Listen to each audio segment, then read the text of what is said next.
Introduction दूंगा, उसके बाद में अपन करियर गाइडेंस के बारे में बात करेंगे, है ना। मेरा नाम भूपेंद्र कुलदीप है और बेसिकली मैं महासमुंद का रहने वाला हूँ। महासमुंद सुना है आप? तो कई लोग सुने, सभी जानते हैं। मैं महासमुंद का रहने वाला हूँ और नवोदय विद्यालय का पहला बैच हूँ। नवोदय विद्यालय सुने, सभी लोग जानते हैं? Yes sir. तो नवोदय विद्यालय में महासमुंद से 4 लोगों का सिलेक्शन हुआ था, उसमें से एक बच्चा मैं था। और मेरे फादर जो है वो टीचर थे, मेरी मदर भी टीचर थी और नवोदय विद्यालय में हमने लंबा टाइम गुजारा। और ये इत्तेफाक कहिए या सौभाग्य की बात है कि आज हम तीनों लोग यहाँ बैठे हुए हैं। अवधेश भाई, मैं और रवि भाई, तीनों जो है वो नवोदय विद्यालय से पढ़े हैं। मैं एक चीज बताना चाहता हूँ कि नवोदय विद्यालय की जो संस्कृति है, हम सभी के अंदर ऐसे बहुत पहले, मतलब जब मैंने अपना जॉब का शुरुआत किया था तो डेंटल कॉलेज है राजनांदगांव में, वहां मैंने 1998 में नेट क्वालिफाई हुआ था। मैं 1998 में नेट क्वालिफाई किया था। तो मैंने उसके आधार पे 2001 में जॉब ज्वाइन कर लिया छत्तीसगढ़ डेंटल कॉलेज में। और पहली तनख्वाह मेरे को मिलती थी 2940 रुपए, इतनी तनख्वाह मिलती थी मेरे को। और तभी मेरी शादी हो गई थी और 2003 में मेरी शादी हो गई थी, आज से 20 साल पहले। और उसके बाद में बहुत लंबे समय तक मैं प्राइवेट जॉब करता रहा। तो बहुत साल, लगभग 14 साल मैंने डेंटल कॉलेज में पढ़ाया है और वो सैलरी बढ़ते बढ़ते 40,000 के आसपास हो गई थी। कुछ घटनाएं जीवन में ऐसी होती हैं जो आपको प्रेरित करती हैं, है ना। तो ऐसी एक मेरी जीवन में जो घटना थी जिसने मुझे प्रेरित किया, वो था मेरे फादर का देहांत। मेरे फादर एक टीचर थे, सहायक विकासखंड शिक्षा अधिकारी, और पेट्रोल पंप में पेट्रोल भरा के अपनी वो टीवीएस होती है ना, पुराने जमाने की टीवीएस नीले कलर की होती थी, यस सर, वैसा वो चलाते थे। वो निकल रहे थे बाहर और एक पॉलिटेक्निक कॉलेज के प्राचार्य, महासमुंद गवर्नमेंट पॉलिटेक्निक कॉलेज के प्राचार्य, उनकी केटेन थी, उससे पुरानी केटेन जो थी आती थी, ऑल्टो की केटेन आती थी ना, उससे उन्होंने उनको टक्कर मार दी। उन्होंने टक्कर मारी तो वो सिर के बल गिरे तो वो क्या हुआ पता नहीं, वो बेहोश हो गए। और मैं उस दिन इत्तेफाक से ऐसा था कि मैं रांची में था, झारखंड में था, रांची में था। मेरे दोनों भाई जो है वो गवर्नमेंट जॉब में थे, तो दोनों रायपुर में थे। मेरे दोनों भाई बायोलॉजिकल बैकग्राउंड से नहीं है, बायोलॉजी वाले नहीं है। तो मेरी मदर को ही आधे घंटे बाद इंफॉर्मेशन मिला कि मेरे फादर का वहां एक्सीडेंट हुआ है, बेहोश पड़े करके, लगभग आधा घंटा बीत गया था।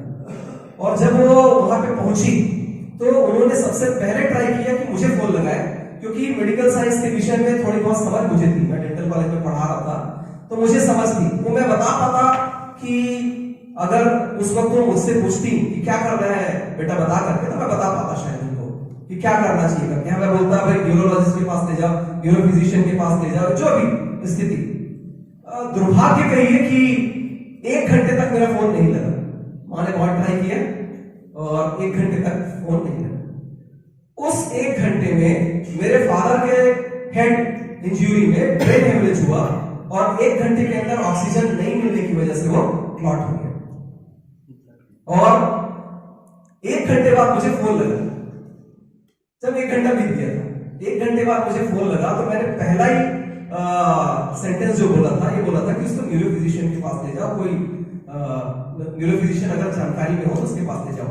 इत्तेफाक ये भी देखिए कि जिस न्यूरो फिजिशियन के पास वो लेके गए, उनका नाम था राजीव साहू, डॉक्टर राजीव साहू, और वो भी नवोदय विद्यालय बोरे के साथ में, और प्रेम भाई इसके साथ पढ़े हुए हैं। जो है वो उसको एडमिट किए, मेरे फादर को एडमिट किए, और वो उसके बाद फिर 2.5 महीना कोमा में रहे, 2.5 महीना। और हमको हर दिन 20,000 रुपए लगते थे उनकी सांस चलने देने के लिए। तो हमने कोशिश किया जितनी क्षमता थी, मिडिल क्लास फैमिली के लोग के इतनी क्षमता कहां से होगी कि 2.5 महीने हर दिन 20,000 रुपए रहे, और ऊपर से सर्विस क्लास, जमीन जायदाद भी नहीं। तो हमने सारी कोशिशें की कि उनको जिंदा रख सके, 2.5 महीने तक जिंदा रख सके। उनको वाटर बेड पे लिटाया गया था और हर दिन हम वहीं पड़े रहते थे 24 घंटा। तो माइक की आवश्यकता नहीं है, सुनाई दे रहा है सबको? Yes sir. तो 2.5 महीने तक कोमा में रहने के बाद में उनका देहांत हो गया। हमने सब बेच दिया, अपने गहने जेवर और प्रॉपर्टी सब बेच दी। काफी पैसे लग गए थे मेरे ख्याल से, मुझे ऐसा अंदाज है कि उस समय मुझे 20 लाख के आसपास हम लोग को लग गया था। हमारे लिए बहुत बड़ी रकम थी 20 लाख रुपए। और वो उठे नहीं। वो हमेशा एक चीज कहते थे कि मुझे वो हमेशा बोलते थे कि तुमको गवर्नमेंट जॉब करना चाहिए, तुमको प्रशासनिक अधिकारी बनना चाहिए करके। मेरे दोनों भाई जॉब में थे उससे पहले। मेरे बड़े भैया 1998 में स्कूल शिक्षा विभाग में जॉब कर रहे थे और मेरा जो छोटा भाई है वो 2003 में जॉब में लग गया था। तो मैं अकेला घर में विद्यार्थी रह गया था जो प्राइवेट नौकरी करता था, है ना। और खुश था, कहीं कोई परेशानी नहीं थी। 2010 तक जब उनका देहांत हुआ तब तक तो 40,000 तनख्वाह हो गई थी, तो अच्छा खुश था मैं, कोई परेशानी नहीं थी। लेकिन एक प्रेरणा जो थी वो हमेशा बोलते थे कि तुमको प्रशासनिक अधिकारी बनना है। ये मैं कहीं दिल में छुपा हुआ था, वो प्रेरित करता था मुझे कि मैं कुछ करूं करके। उसी दौरान मेरे में एक मित्र आए, है ना, एसडीएम बन के नांदगांव में, और उन्होंने और ज्यादा आग लगा दी उसमें कि भाई तुम तो यार मेरे से ज्यादा होशियार विद्यार्थी थे और मैं एवरेज स्टूडेंट हूँ, मैं डिप्टी कलेक्टर हूँ, तुम भी कर सकते हो। तो फिर मैंने 2010 में अपनी तैयारी चालू की और 2010 से 2016 तक मैंने लगातार 6 साल मेहनत किया और भयंकर मेहनत किया। मैं बता नहीं सकता इतना मेहनत किया मैंने। तो 2010 से मैंने पीएससी दिलाना चालू किया। तो फर्स्ट टाइम आदमी जब एग्जाम में दिलाने जाता है ना तो बहुत होशियार बन के जाता है कि मेरे से तो सब सवाल बन जाएगा करके। तो सब सवाल बना के आ गए तो माइनस मार्किंग हो गया, है ना, फेल हो गए। फेल हो गए, कुछ समझ में नहीं आया कैसे फेल हो गया करके। उस समय 2R-W चलता था, है ना। बाद में अभी जो है वो कम हुआ है, परसेंटेज जो है वो कम हुआ है, लेकिन उस समय में 2R-W चलता था। तो जितना सवाल बनाते थे, अगर 2 सवाल बनाते थे तो उसमें एक सवाल अगर गलत हो गया तो 3 नंबर जाते थे। एक सवाल के 2 मार्क्स होते थे। या खामोशी से मेहनत करते रहिए, सफलता आपकी शोध में चलेगी।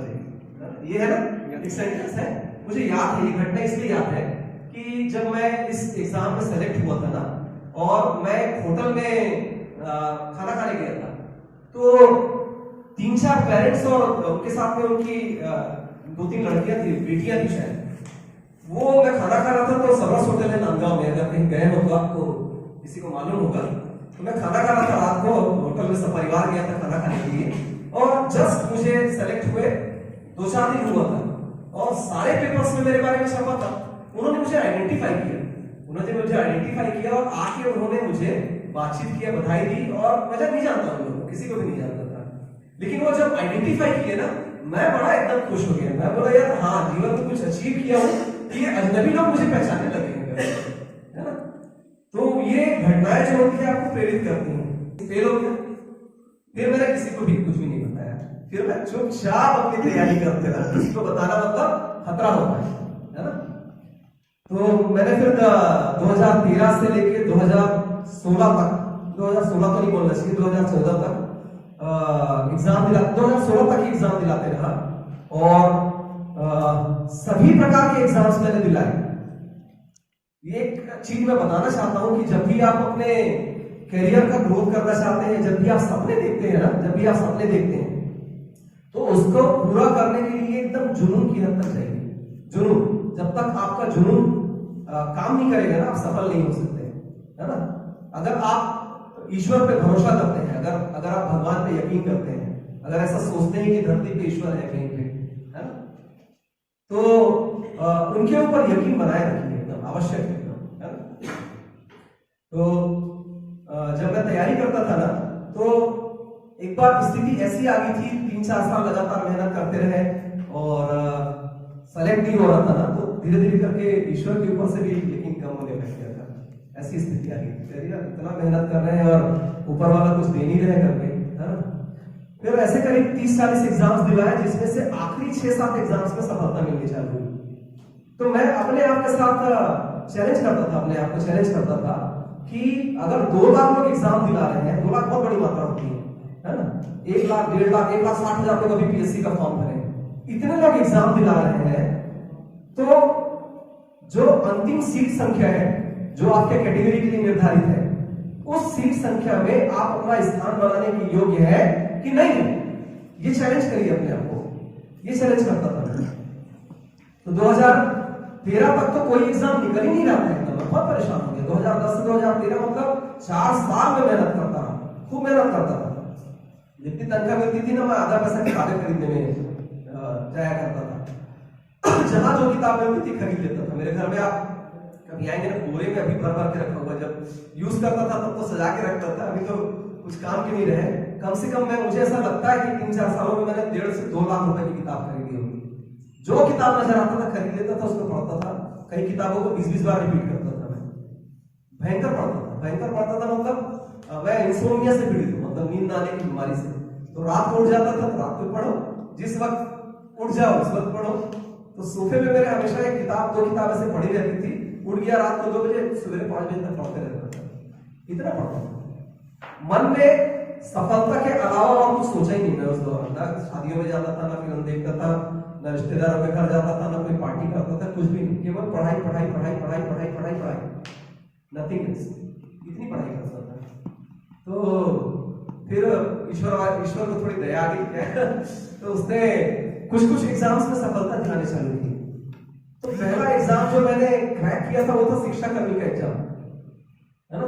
शिक्षा कर्मी का एग्जाम हुआ था, मुझे ऐसा ख्याल आ रहा है 2013 के आसपास की घटना है। नांदगांव में शिक्षा कर्मी का एग्जाम हुआ था और मैं राजनांदगांव डिस्ट्रिक्ट में फोर्थ रैंक था। फोर्थ रैंक मतलब कितने सारे लोग दिलाए थे मुझे ये तो आंकड़ा याद नहीं है, लेकिन फर्स्ट रैंक में सेलेक्ट हो गया था। तो वासड़ी करके एक जगह है मानपुर मोहल्ला में, वहां पर मुझे पोस्टिंग मिली थी, है ना। अब उस समय सैलरी भी बहुत कम थी। शिक्षा कर्मी की सैलरी 7-8 हजार रुपए होती थी जब उस समय की बात कर रहा हूँ मैं। तो कहाँ ज्वाइन करता, मुझे तो अच्छी खासी तनख्वाह मिल रही थी, 35-40 हजार तनख्वाह मिल रही थी। कहाँ ज्वाइन करता था, फिर मैंने ज्वाइन नहीं किया उसको। ये ऐसे करके फिर मैं धीरे धीरे करके फिर छात्रावास अधीक्षक का एक एग्जाम हुआ था 800 पति के लिए, उसमें 146वां रैंक था, उसमें भी सेलेक्ट हो गया था। उसकी भी सैलरी बहुत कम थी। फिर सहायक संपरीक्षक का असिस्टेंट ऑडिटर का एग्जाम हुआ था, व्यापम ने दिया था, उसमें मेरा 14th रैंक था, उसमें सेलेक्ट हो गया था। उसका 2800 ग्रेड पे था, बहुत कम तनख्वाह थी, 20-22 हजार तनख्वाह मिलने वाली थी, 16,000 से 20-22 हजार तनख्वाह मिलती कुछ। तो फिर मैंने उसको भी ज्वाइन नहीं किया। मैं अच्छी सैलरी चाह रहा था कि मुझे जितनी सैलरी प्राइवेट जॉब में मिल रही है उससे ज्यादा अगर मिल जाए तो मैं नौकरी करूंगा, नहीं तो जान दो, छोड़ दो, नौकरी नहीं करूंगा सोचता था, सरकारी नौकरी नहीं करूंगा। फिर उसके बाद एक एग्जाम हुआ, सहायक पशु चिकित्सा क्षेत्र अधिकारी का एग्जाम हुआ था। उसमें मुझे महासमुंद पोस्टिंग मिली थी, 1 दिन के लिए ज्वाइन किया था मैंने, सहायक पशु चिकित्सा क्षेत्र अधिकारी। इसमें 27th रैंक था मेरा, 27th। तो मैंने महासमुंद में 1 दिन के लिए ज्वाइन किया। उसकी भी सैलरी बहुत कम थी, 2400 ग्रेड पे था, 16-17 हजार तनख्वाह मिलती। तो बहुत ही कम सैलरी थी तब गवर्नमेंट जॉब में, है ना। और फिर एक खाद्य सुरक्षा अधिकारी का एग्जाम आया था। खाद्य सुरक्षा अधिकारी का एग्जाम 2014 में संभवतः आया था, खाद्य सुरक्षा अधिकारी का एग्जाम। इसको मैंने एग्जाम दिलाया था, इसमें मेरा 3rd रैंक, स्टेट में 3rd रैंक सेलेक्ट हो गया था। 97.97 हाईएस्ट था और 97.95 मेरा कुछ था, इतने परसेंट थे एकदम। उस समय पढ़ाई के चरम पे था मैं, मतलब आत्मविश्वास से इतना लबरेज था कि कोई भी एग्जाम आए इसको मैं निकाल दूंगा। एक गगन चंद्रा का भी मेरा दोस्त था उस समय में, अभी भी है, अभी वो रायगढ़ में परियोजना अधिकारी है। उसने 16 एग्जाम क्रैक किए थे और उसमें से 12 एग्जाम में टॉप किया था। मैं सोचता था कि कौन सी दुनिया से है, मतलब ऐसा सोचता था कौन सी दुनिया से है। हमारे एक जूनियर है नवोदय विद्यालय का शैलाब साहू, अवधेश भाई भी जानते हैं और रवि भाई भी जानते हैं, शैलाब साहू, है ना। उनका एक लेक्चर लेने के लिए पाथ आईएएस में गया था। उसको मैं एक दिन पूछा, एग्जाम दिला के आया पीएससी का प्रीलिम्स दिला के, मैं पूछा कितना गलत हो गया तेरा करके, तो बोलता सर एक आध गलत हो जाएगा। 150 में 149 करे। मैं सोचता था यार लोग कौन सी दुनिया से आते हैं, हम क्यों नहीं कर पा रहे। 149 करे, अभी आरटीओ रायपुर है, डिप्टी कलेक्टर फर्स्ट रैंक, है ना। तो ऐसे लोग, मैं ऐसे लोगों से मिलता था मैं, तो बड़ा प्रेरित होता था। इन लोग क्रैक कर पा रहे हैं, मुझे अच्छा कोई जॉब ही नहीं मिल रहा है यार। 2800-2400 ग्रेड पे वाला जॉब लेके मैं क्या करूंगा उसको। हालांकि ये सभी जो पोस्ट है ना, वो बहुत ऐसे पोस्ट है जिनमें करप्शन बहुत ज्यादा होता था, आज भी है। खाद्य सुरक्षा अधिकारी मतलब सारे होटल, सारे किराना दुकान, सारे मेरे अंडर लाइसेंस लेते, है ना। 3rd रैंक था मेरा। और मैं गया काउंसलिंग के लिए तो मुझे रिजेक्ट कर दिया। रिजेक्ट करने का कारण ये था काउंसलिंग में कि पीएससी में मेरा माइक्रोबायोलॉजी नहीं था, और उसने विज्ञापन में मांगा था कि आपको माइक्रोबायोलॉजी के बाद ही चाहिए। तो भैया मेरा एग्जाम फॉर्म आपने एक्सेप्ट क्यों किया? एग्जाम भी दिलाया सेलेक्ट। पहली तनख्वाह जो मिलने वाली थी वो करीब 1 लाख के आसपास की तनख्वाह इसमें, तो अच्छी खासी सैलरी थी। तो मेरे तो सर सैलरी चाहिए था, अच्छा तनख्वाह चाहिए था, परिवार चलाना है, बच्चे को अच्छी पढ़ाई करानी है तो अच्छी तनख्वाह चाहिए। मिडिल क्लास आदमी के लिए केवल पढ़ाई एक जरिया होता है जिससे वो अपना जीवन बदल सकता है ना? तो मैंने ये एग्जाम दिलाया, कुल सचिव का एग्जाम, और मैथ्स यूनिवर्सिटी में ऑनलाइन एग्जाम हुआ। मुझे ख्याल है मेरे बगल में विनोद इक्का साहब बैठे थे, विनोद इक्का अभी रजिस्ट्रार है सरगुजा यूनिवर्सिटी के, वो मेरे साथ एग्जाम दिलाए थे, और भी करीब 10,000 लोगों ने एग्जाम दिलाया था, वो कुल सचिव का एग्जाम दिलाया था। और हो सकता है आप में से भी किसी ने दिलाया हो इसको। 2014 में मैंने दिलाया था अक्टूबर, और 15 दिन बाद उसमें क्या हुआ, स्टे लग गया। छत्तीसगढ़ में एक तकलीफ ये है कि यहाँ पे लोग जो है ना वो तेजी से टांग अड़ाने वाले होते हैं, तो उसमें स्टे लगा दिए।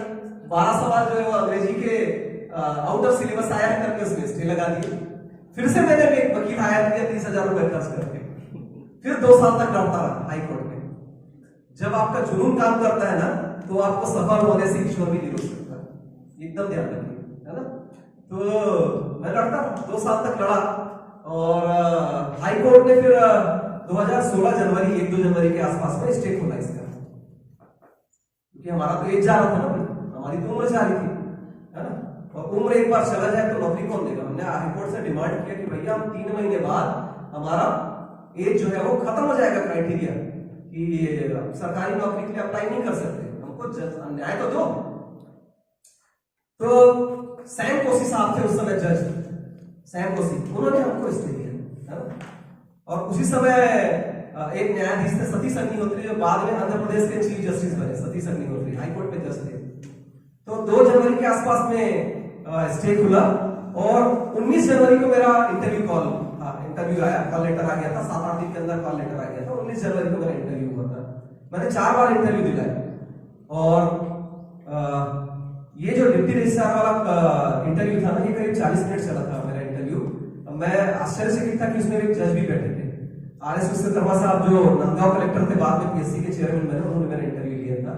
और उसके साथ में सतीश अग्निहोत्री साहब थे, पद्मश्री डॉक्टर तापके थे जो उस समय आयुष यूनिवर्सिटी के वाइस चांसलर थे, वो थे बोर्ड में, और त्रिपाठी सर थे, वो उस समय व्यापक के नियंत्रक थे, सुनील त्रिपाठी सर, याद आ रहा है सर। और बहुत ही नर्वस किया मुझे उन्होंने, एकदम रोना आ गया, मतलब बुरी तरीके से इंटरव्यू लिया उन्होंने। 40 मिनट में जीवन की उस घटना को कभी भी नहीं भूलता। वो जब भी मैं आंख बंद करता हूँ और घटना याद करता हूँ ना, वो 40 मिनट और उनके चेहरे और उनकी बातचीत करने का ढंग, है ना, वो मुझे एकदम याद आता है। उन्होंने इतना नर्वस किया था मुझे, मैं एकदम डर गया था, भयभीत था, मतलब इस स्थिति में था, जबकि मैं और भी पहले 3 इंटरव्यू दे चुका था, उसका पीएससी का इंटरव्यू दे चुका था, है ना? उसके बाद भी इतना डरावना मंजर था वो, मैं जब बाहर निकला तो पसीने पसीने हो गया था। तो उस दिन मुझे याद है कि जो पीएससी के सेक्रेटरी थे हेमंत पहाड़े साहब, उन्होंने मुझे अपने चैम्बर में ट्रैवल किया। किस्मत जैसा कुछ होता नहीं है, किस्मत आपका तभी बनेगा जब आप मेहनत करेंगे। तो मैं कहां से स्टार्ट किया था, 146वां रैंक, 27वां रैंक, 13वां रैंक, 14वां रैंक, फिर उसके बाद 3rd रैंक। फिर मैं जब उप कुल सचिव का एग्जाम इंटरव्यू दिला के नांदगांव पहुंचा 19 जनवरी 2016। मेरे फेसबुक में आप सर्च करेंगे ना तो ये डेट की दिन मैं सिलेक्शन हुआ है, मैंने पोस्ट डाला हुआ है 19 जनवरी 2016। तो शाम को जलाराम में बैठ के ढोकला खा रहा था, अचानक पीएससी से फोन आया और उन्होंने मुझे केवल ये बोला कि आपने पूरे छत्तीसगढ़ में पहला स्थान हासिल किया है।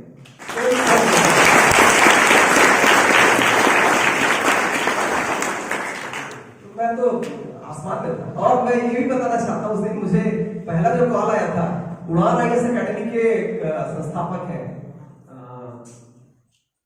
क्या नाम अंकित अग्रवाल जी का सबसे पहला कॉल आया था। जैसे ही उन्होंने, मुझे ऐसा लगता है कि रिजल्ट डिक्लेयर हुआ होगा, मेरे इंटरव्यू के आधे घंटे बाद रिजल्ट डिक्लेयर हुआ। रिजल्ट डिक्लेयर होने के मैक्सिमम 3-4 मिनट के अंदर उनका कॉल आया था। और मैं आपको बताना चाहता हूं कि उस रात से अगले दिन तक शाम तक मुझे 3000 फोन कॉल आए थे पूरे भारत से, जिसमें एक कॉल माननीय मुख्यमंत्री डॉक्टर रमन सिंह का भी था।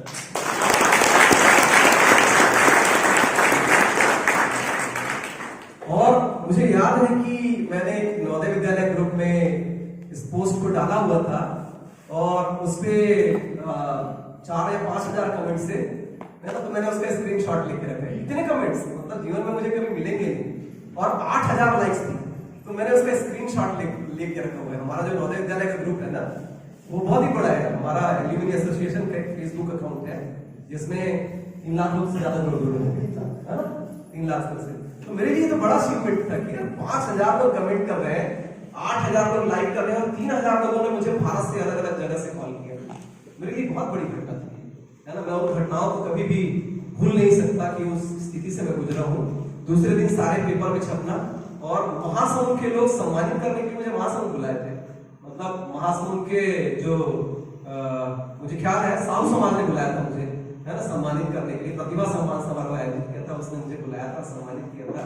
और ऐसे 20 घटनाएं हुई थी जिनने मुझे सम्मानित किया।